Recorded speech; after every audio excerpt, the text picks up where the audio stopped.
नमस्कार दोस्तों, स्वागत है आपका कल की पुराण में। आज हम देखेंगे अध्याय 3। तो आइए दोस्तों शुरू करते हैं। सूत जी बोले, इसके बाद गुरुकुल में जाते हुए कल्की जी को देखकर महेंद्र पर्वत पर रहने वाले भगवान परशुराम उन्हें अपने आश्रम ले आए और बोले, मैं तुम्हें पढ़ाऊंगा। भृगु वंश में उत्पन्न जमदग्नि का पुत्र, वेद वेदांग को जानने वाला, धनुर्वेद में पारंगत मुझको तुम धर्म से महाप्रभावशाली गुरु जानो। हे ब्राह्मण के पुत्री, मैं पृथ्वी को क्षत्रिय हीन करके और उसे ब्राह्मणों को देकर महेंद्र पर्वत पर तप करने आया हूँ। तुम यहाँ अपना वेदाध्ययन करो और जो अन्य उत्तम शास्त्र है उन्हें भी पढ़ो। परशुराम जी के इस प्रकार के वचन सुनकर कल्की जी के शरीर के रोंगटे आनंद के कारण खड़े हो गए। उन्होंने पहले परशुराम जी को नमस्कार किया और फिर वेद पढ़ने के लिए सन्नद्ध हो गए। अल्प समय में ही 64 कलाओं और वेदों को उनके अंगों सहित एवं धनुर्वेद आदि पढ़कर कल्की जी ने भगवान परशुराम से हाथ जोड़कर कहा, हे प्रभु, जिस दक्षिणा को आपको अर्पित कर मेरी सर्व सिद्ध होगी और जिस दक्षिणा से आप संतुष्ट होगे वह दक्षिणा क्या है, यह जानने की मेरी प्रार्थना है। परशुराम जी बोले, हे भूमन श्रेष्ठ, कली के विनाश के लिए भगवान ब्रह्मा जी ने सबके आश्रय भगवान विष्णु से अवतरित होने की प्रार्थना की थी। हे देव, वे ही आप विष्णु भगवान संभल ग्राम में पैदा हुए हैं। मुझसे विद्या, शिव जी से अस्त्र और वेदज्ञ सुख से सिंहल देश की अपनी पत्नी पाकर पृथ्वी पर धर्म की स्थापना करेंगे।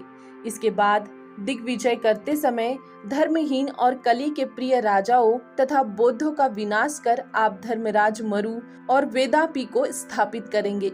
आपके इस उत्तम कार्य के पूरा होने से ही हम संतुष्ट होंगे और यही हमारी दक्षिणा होगी, क्योंकि तभी हम यथोचित यज्ञ, दान, तप आदि कर्म कर सकेंगे। इस प्रकार के वचन सुनकर गुरु परशुराम जी को नमस्कार करके कल्की जी भगवान बिल्वोत्केश्वर यानी बेलपत्र व जल से जिनकी पूजा की जाती है शिव जी के पास गए और उन शंकर भगवान को इस प्रकार संतुष्ट किया। कल्की महादेव जी के पास जाकर उन आशुतोष यानी जो स्तुति से जल्दी ही प्रसन्न हो जाते हैं, हृदय में रहने वाले शांत महेश्वर शिव जी की विधिवत पूजा कर फिर प्रणाम व ध्यान कर बोले, हे शिव, पार्वती के स्वामी, संसार के नाथ, सब प्राणियों को शरण में लेने वाले, वासुकी सांप का कंठ भूषण धारण करने वाले, 3 नेत्र वाले, सघन आनंद देने में दक्ष, पुरातन पंचमुख आदि वेद में आपको प्रणाम करता हूँ। हे योगियों के स्वामी, कामनाशक, भयंकर, गंगा तरंग से समुज्वल, पवित्र मूर्धा वाले, जटाजूट से ढके हुए महाकाल, चंद्रमा से शोभित मस्तक वाले, मैं आपको नमस्कार करता हूँ। आप भूत वेताल के साथ शमशान में निवास करने वाले हैं। आप अपनी भयंकर लंबी भुजाओं से भली भांति के शस्त्र, तलवार और शूल आदि धारण करने वाले हैं। प्रलय के समय आपकी क्रोध रूपी आग से समस्त संसार भस्म हो जाने वाला है। आप ही भूतादि तन्मात्रा स्वरूप पंचभूत काल कर्म स्वभाव से सृष्टि रचते हैं और फिर प्रलय करके जीवत्व को प्राप्त हो ब्रह्मानंद का सुख लेते हैं। ऐसे आपको मैं बार बार नमस्कार करता हूँ, जिसकी आज्ञा से संसार में पवन बहता है, आग जलती है, सूर्य प्रकाशित होते हैं, आकाश में ग्रह तारागण के साथ चंद्रमा का विकास होता है, उनकी मैं शरण लेता हूँ। जिनकी आज्ञा से पृथ्वी सब कुछ धारण करने वाली है, बादल देवता समय पर वर्षा करते हैं, जो मेरु के बीच में समस्त भुवनों के पालन करने वाले हैं, ऐसे विश्व रूप ईशान को मैं नमस्कार करता हूँ। कल्की जी के इस प्रकार स्तुति सुनकर सब कुछ जानने वाले महादेव जी पार्वती जी के साथ साक्षात प्रकट हुए। महादेव जी ने प्रसन्न होकर कल्की जी के समस्त शरीर पर हाथ फेरकर मुस्कुराते हुए कहा, हे श्रेष्ठ, जो अभिलाषा हो उस वर को मांगो। आपके द्वारा रचा हुआ यह स्तोत्र संसार में जो लोग पढ़ेंगे, इस लोक और परलोक में उनके सभी मनोरथ सफल होंगे। इस स्तोत्र को पढ़ने और सुनने से विद्यार्थी को विद्या, धर्मार्थी को धर्म और कामना वालों को उसकी कामना प्राप्त होगी। हे कल्की जी, मैं आपको यह शीघ्र गति वाला बहुरूपी गरुड़, अश्व और यह सब कुछ जानने वाला तोता देता हूँ। आप इन्हें ले, मनुष्य आपको सब शास्त्रों के विद्वान, सब वेदों में पारंगत और सब प्राणियों में विजयी बताएंगे। बहुत भार वाली पृथ्वी के भार को दूर करने में सहायक महाचमक वाली भयंकर इस रत्न सरु नाम की तलवार को आप ग्रहण कीजिए। महादेव जी के ये वचन सुनकर कल्की जी महेश्वर को प्रणाम करके घोड़े पर सवार हो शीघ्र ही संभल ग्राम आए। वहां पहुंचकर विधि पूर्वक पिता, माता तथा भाइयों को नमस्कार कर जमदग्नि के पुत्र परशुराम जी द्वारा कही गई उन सब बातों का वर्णन किया।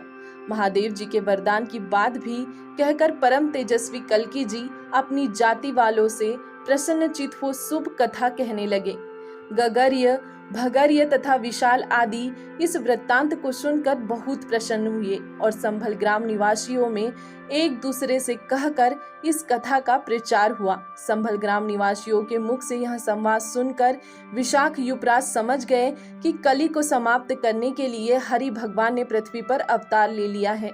अपनी महिष्मती पुरी में यज्ञ, दान, तप, व्रत आदि करने वाले ब्राह्मण, क्षत्रिय, वैश्य और शूद्र सभी से हरि प्रेम करने लगे। लक्ष्मीपति श्री कल्की भगवान के प्रादुर्भाव होने से सभी वर्णों को अपने अपने धर्म में लगे रहते राजा स्वयं ही प्रजा का पालन करने वाले, शुद्ध मन वाले तथा धर्म परायण हुए।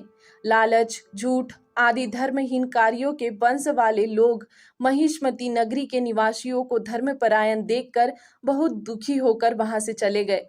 तेज चमक वाली तलवार तथा धनुष बाण सहित श्री कल्की जी शिव जी द्वारा दिए हुए विजय प्राप्त करने वाले घोड़े पर सवार होकर नगरी के बाहर आए। इस पर सज्जनों को प्रिय लगने वाले विशाख युवराज संभल ग्राम में विष्णु जी के अंश से आविर्भूत कल्की जी का अवतार देखने के लिए चल पड़े। राजा विशाख युवराज ने नगर से बाहर निकलकर देखा कि भगवान कल्की पधार रहे हैं। उनके अंग अंग से कांति छिटक रही है। कवि, प्राज्ञ और सुमंत्रक उनके आगे पीछे चल रहे हैं। गगर्य, भगर्य तथा बहुत बड़ी संख्या में बंधु बांधव उनको चारों ओर से घेरे हुए हैं।